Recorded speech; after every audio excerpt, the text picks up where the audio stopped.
This video is brought to you by Sporlan, quality, integrity, and tradition.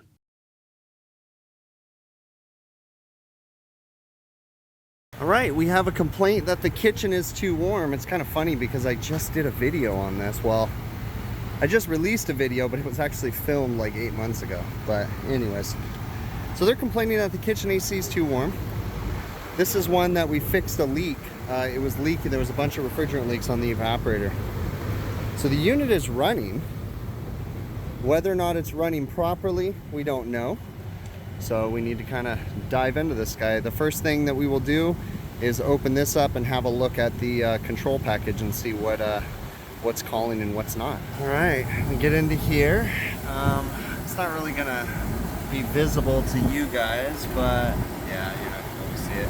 But it says status, and it's basically saying cool 2 on, cool 1 on. So we're good there. Both contactors are pulled in. One thing I do notice though is both of the suction lines, it's gonna be hard for you guys to see, but they both look frosty. Well, this kind of makes sense. Compressors are running, both suction lines are frosty, and I open this up and the indoor blower motor's not running. Motor's cold, it's not hot, and we have a VFD. Sure. We gotta look and see if that VFD is getting power or what's going on with that. Very carefully maneuvered the VFD, and I don't see any lights saying power or fault. Now these VFDs, they don't come with a display. I'm pretty sure I have one in my van, so I'm gonna run down there and see if I can grab it and plug it in. So I ended up having a display in my van. I keep these because you have to purchase them separate. So let's see. I don't know if this will work or not. If anything blows up on me. Doesn't want to go in there. Let's put that in first. There you go. And then let's try to snap this guy in.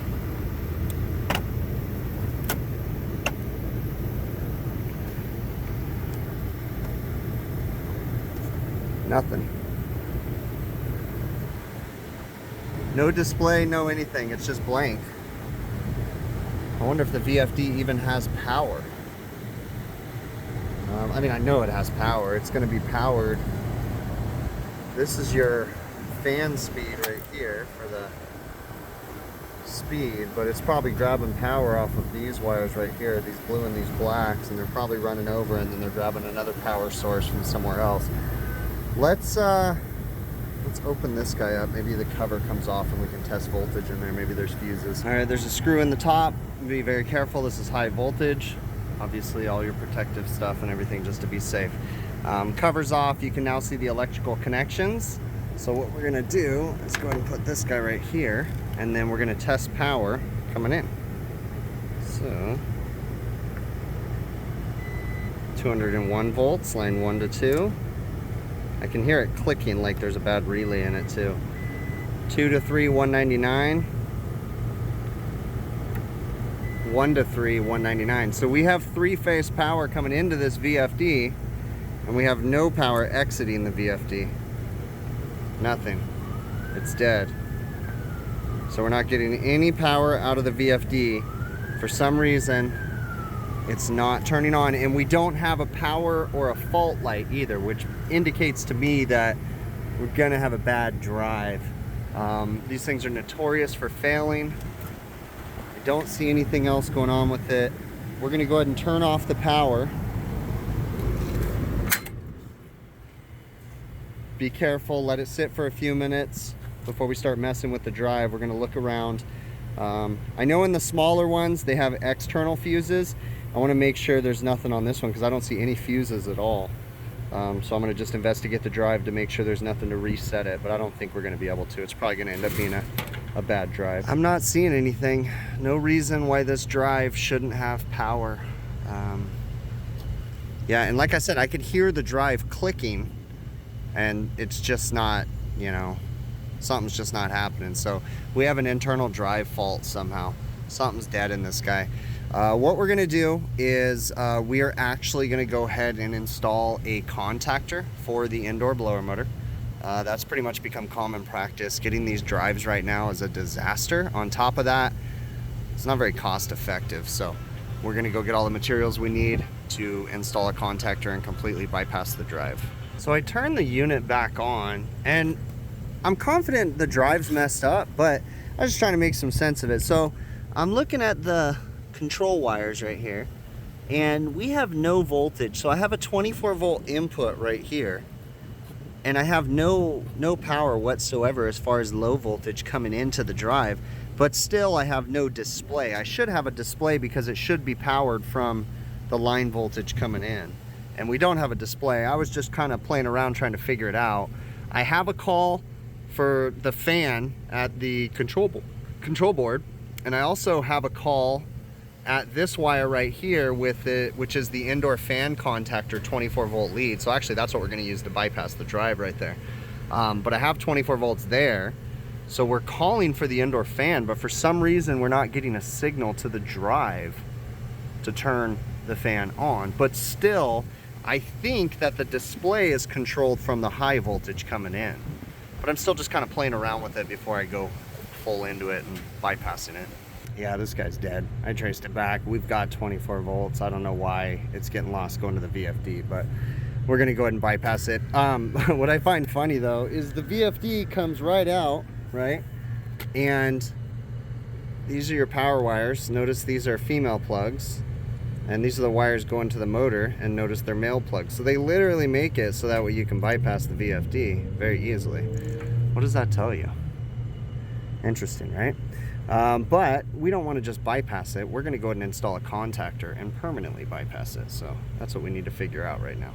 All right, we know that the motor works because it's running. I hardwired it. I don't have the contactor wired in yet, but I hardwired the VFD in too, just to make sure, to the 24 volt circuit, to make sure that wasn't what's powered the display, and it's not running. So I'm 99% sure it's powered by the high voltage, but I just wanted to make sure I applied 24 volts and it still doesn't open the display or anything like that. So this drive is definitely bad. So we're going to proceed with installing the proper contactor to make this a permanent replacement. All right, if I did things right, we have a contactor wired in.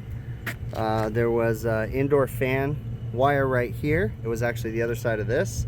This is going to the 2-speed relay board right here. So we grabbed the power going into that. We'll tape that off here in a minute, and we're going to fire this up. Hope nothing blows up on us. Indoor blower should turn on. It's going in the right direction. That's good. Yeah, so we're gonna put it back together, finish zip tying things up, and then probe up on it and make sure everything else is working properly. All right, we got all of our probes set up for Measure Quick. I get a bunch of people asking, that's not a laptop, that's my tablet. I just have a keyboard on it. With Measure Quick, you can use it in the landscape mode. But yeah, it's convertible, it comes right off. So we're all probed up with all the job link probes. We're ready to go. Contactors labeled. We're just gonna kind of put this panel up, start it up, and just do a quick checkout on the probes, make sure everything's looking good. All right, this is our initial startup. We haven't really let it stabilize out yet or anything. So it looks like we're a little high on the head pressure. Scroll on through. Superheat and subcooling are, yeah, okay. Nothing too crazy. Again, this just turned on, so. Temperature split's not too bad. Let's go to the second stage. Circuit 2, about the same.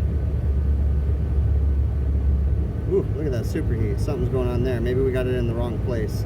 We'll have to check. Okay. Not too crazy. We got to check on that probe placement though for, let's go to toolbox, and then liquid line temp 100 degrees, discharge line temp 143, the other liquid line 106. Suction lines are all accurate. I mean, everything's looking pretty good. Huh. We'll give it a minute. So what's the deal? Why is our, on the first stage, our superheat's 2 degrees. Second stage, oh, it's fine. If for some reason it said 30 degrees a minute ago, but. So it's really important that we understand what's happening with our probes. In this situation, we were showing higher than normal head pressure. but I went and moved the outdoor air probe and it's better. I moved it more into the sunlight. So you have to move the probe as you're working on the system, depending on where the sunlight and what side of the condenser is being used. So we moved it more out into the sunlight, and now it doesn't look like we're running high head pressure. Superheat looks good. It's a little low, but it's still, you know, coming down. So, but yeah, there was a high number on the superheat in on the second stage when I first started it up, but it's looking good now. All right, so yeah, probe placement is very important. Condenser's a little dirty, but I think we're gonna be okay for now. I don't see the need to wash it today. It's not that bad. Getting all of our air probes out. These VFDs, they do fail, and right now we can't get them because of the shortages. Everybody's back ordered on their VFDs, but even then, it's not under warranty anymore. Customer, they're gonna be just happy with a contactor. I know they lose the 2-speed capabilities, but it's just not cost effective for them. They usually don't want to go with the VFDs. Just like when the economizers fail half the time on these guys, they don't want to fix them either. So, but anyways, all right, well, that's it. Not too bad. All right, today we are playing What Killed the VFD. So I was thinking maybe it was a fan motor, the cooling fan, right? I'm going to go through everything and I'm going to show you what I think happened here. But I think the cooling fan was part of it, but there's more to it, okay? So the cooling fan still has resistance, and I imagine, I don't know what the voltage is on that fan. I imagine if I investigate it, I can probably plug the fan into something. But a couple things I'm noticing. Number one, so we still have resistance across the motor, but this plug is corroded, okay? Look at the inside. Turn the light on. And you guys can see that the terminals are corroded. They're corroded inside too.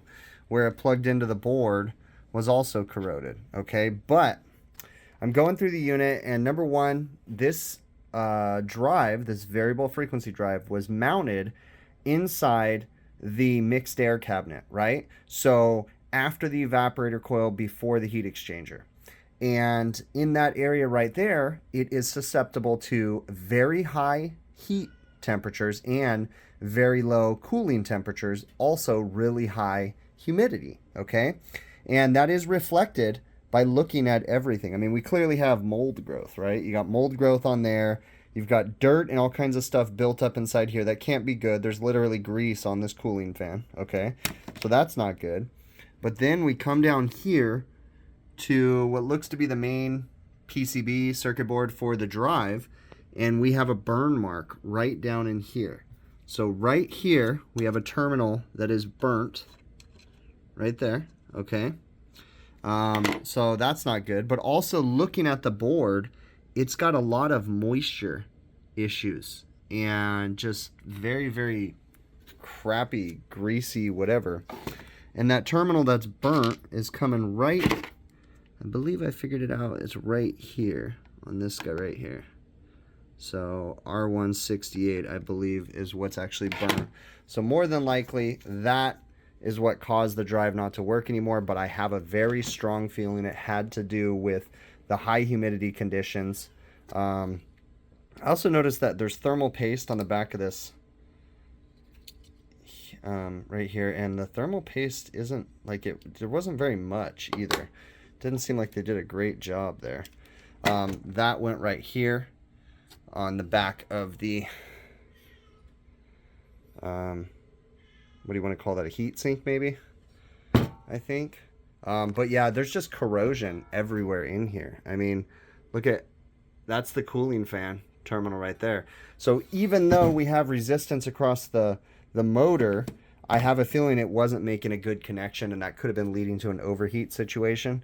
Just goes to show you that these drives really shouldn't be located in the cabinets that they are. I mean, look inside here too, just worn out. So anyways, I was just kind of curious. This kind of solved my curiosity as to what was going on with that drive. All right, now these air conditioners come with 2-speed indoor blower motors. They usually use, in this situation, they use a VFD, a variable frequency drive. That variable frequency drive is able to modulate the frequency at which the motor runs, right? And it's able to speed it up and slow it down depending on certain conditions. Now, sometimes you can have a completely variable drive where it can slow it down and speed it up based on certain parameters. This one is not set up that way. This one is set up to run at 2 speeds, okay? And what they're doing is they're trying to save energy. If you think about it, you have a package unit. Let's just say this is a 10-ton unit, okay? If you have a 10-ton package unit, typically, okay, especially here in Southern California, we typically base it off of about 400 CFMs per ton, okay? So in that situation, if you have both compressors running, you're going to be moving a lot of air, right? Because you need that 400 CFMs per ton, right? And you've got 10 tons. So you need 4,000 CFMs moving across this unit, okay? But what happens if you shut off one of those compressors? Well, normally you're still going to have 4,000 CFMs of air moving across it, and your first stage running by itself, the single compressor, 5 tons, is now going to have 4,000 CFMs of air moving across the evaporator, and it's not going to be as effective, it's not going to be as efficient, basically, okay? So what they do is they put a variable frequency drive that runs at 2 distinct speeds, and they've figured out the right amount of speeds to move the right amount of airflow. So whenever you call for first stage, you run at slower speed. But when you call for first and second stage, it speeds up and runs at high speed. So that way you're not wasting energy, right? And you're not losing efficiency. But here's the problem. We have all these energy efficiency mandates and regulations and different things like that.